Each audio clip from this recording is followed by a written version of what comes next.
السلام عليكم ورحمة الله تعالى وبركاته. بسم الله والحمد لله والصلاة والسلام على أشرف خلق الله سيدنا محمد وعلى آله وصحبه أجمعين. أهلا وسهلا ومرحبا بكم أعزائي المشاهدين والمشاهدات في موضوع جديد وحلقة جديدة من برنامجنا من هنا نبدأ.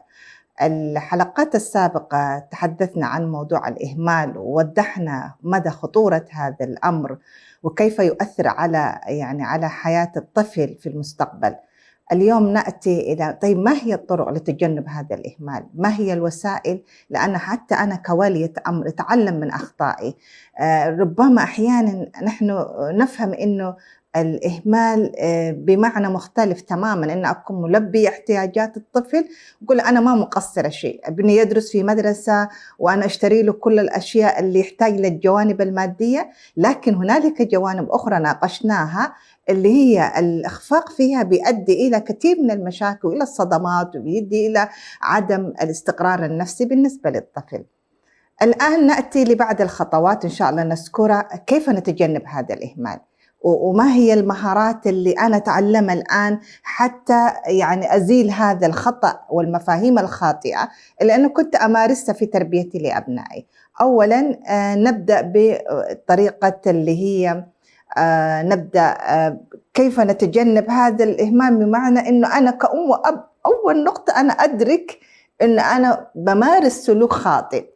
أنا كوالية أمر لابد أن أدرك هنالك طريقة خاطئة أنا أتعامل بها مع ابني اللي ذكرناها من ضمنها الضرب والصراخ وأحيانا عدم الإحساس بالأمان وغيرها من السلوكيات الغير مرغوبة والتي تعتبر هي وسائل خاطئة في تربية الأبناء. الإدراك ومعرفة هذا السلوك خطورته فيما بعد كيف ممكن ينتج عنه آثار عواقب وخيمة جدا.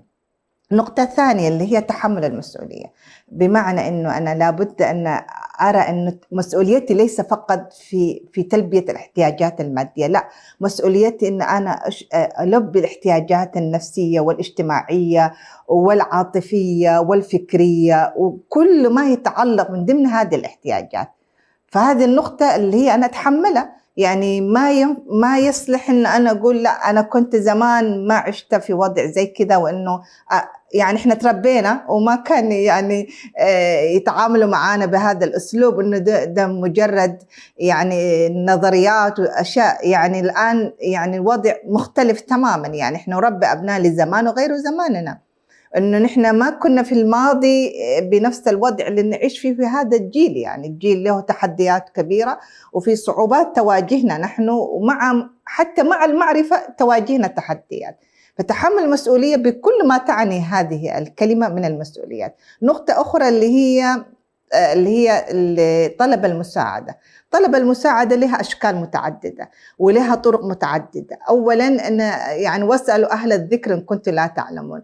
هذا المجال له أهله وله متخصصين في هذا المجال، فبالتالي ليس عيب أن أنا أتصل أو أسأل شخص متخصص. أحيانا يكون من الأقرباء نفسهم، من الأهل، من ذوي الخبرات، الناس اللي أهالينا الأكبر مننا هم أكثر مننا خبرة وأكثر مننا نضجا وأكثر مننا دراية في هذا المجال. فأنا أسأل واستفسر واستعين، لكن بمن هو أهل للاستعانة، بمن هو أهل للاستشارة. فاللي واحد من خاب من استخار ولا ندم من استشارة. فالاستخارة والاستشارة هو كمبدأ إسلامي، مبدأ نتعامل به نحن كمسلمين في اختيارنا لأمورنا، في اتخاذنا للقرارات. فالاستشارة والأهل الاختصاص بالإضافة إلى تطوير الذات، تطوير أن أنا دائما أحسن من نفسي، دائما أتعلم، دائما أكون أواكب التغييرات اللي حاصلة، أواكب المستجدات. والدليل على ذلك المهمة إلى أي مدى هذا الأمر مهم. إحنا زمان في عهدنا وفي زماننا ما كانت هذه الأجهزة اللي هي السمارت فون. بما أنه الآن في مستجدات بتحصل في هذه الأجيال، في مستجدات في الحياة الطبيعية، فمن الحكمة ومن العقل ومن الفطانة أنه أنا أعمل تجديد. إن لم تتجدد تتبدد. فلا بد أن أنا أطور نفسي، أواكب، أتعلم، حتى أتعامل مع ابني، حتى أستطيع أن أنا يكون في لغة حوار بينه وبينه، يكون في لغة مشتركة بينه، حتى ما يحصل هذا الجاب الجنريشن اللي يتحدث عنه كثير الآن التربويين. في مشكلة فجوة الأجيال، نتيجة لأن نحن واقفين في محطة وأبنائنا كل مرة في تقدم، وحتى نلحق بهم فلا بد نحن نؤهل أنفسنا، وكما جاء يعني إنه يعني نعد أنفسنا الإعداد الكامل من كل الجوانب. نقطة أخرى اللي هي بالإضافة لطلب المساعدة اللي هي جانب اللي هي خلق الجو الاجتماعي. يعني حقيقة الأبناء يحتاجوا للدعم الاجتماعي، وكثير من المشكلات، كثير من بعض السلوكيات نحن رأينا كيف تعالج من خلال هذه البيئة الاجتماعية. يعني مثلا أنا أخذ مثال بنتي، كثير من الأمور يعني عن تجربة أنه كانت أكثر من ما تسمع منا أحيانا من الخالات، من العمات، من بنات هذه الأسرة الممتدة. هذا الجو الأسري بيغير كثير من الأشياء، يعني يغير فينا، فما بالكم في الصغار يعني.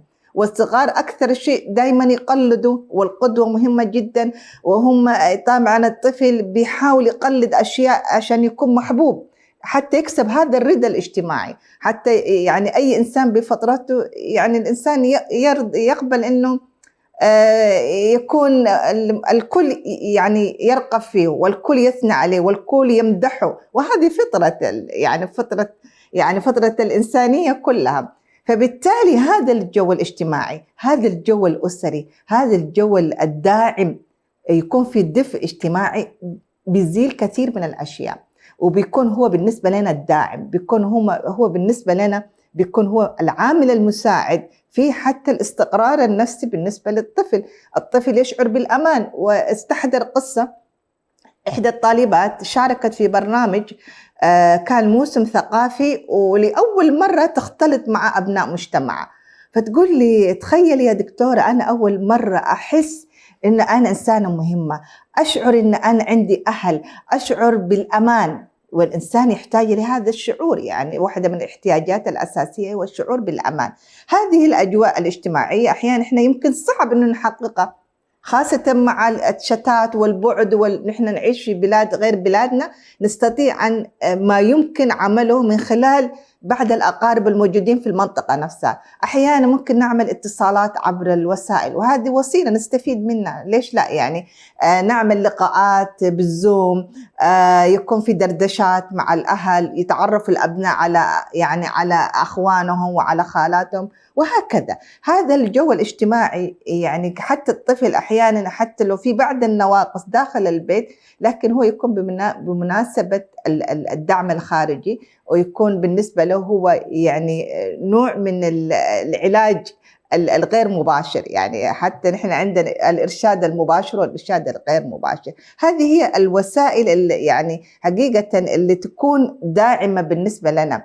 وفي المقام الأول، وأنا أقول دائما نحن نتقي الله ونحن نربي أبنائنا، هي تقوى الله سبحانه وتعالى. والله سبحانه وتعالى يقول في محكم تنزيله: إن الذين قالوا ربنا الله ثم استقاموا تنزل عليهم الملائكة ألا تخافوا وتحزنوا وابشروا بالجنة التي كنتم بها توعدون نحن أولياءكم في الحياة الدنيا. يعني فهي استقامتنا ونحن نربي أبنائنا.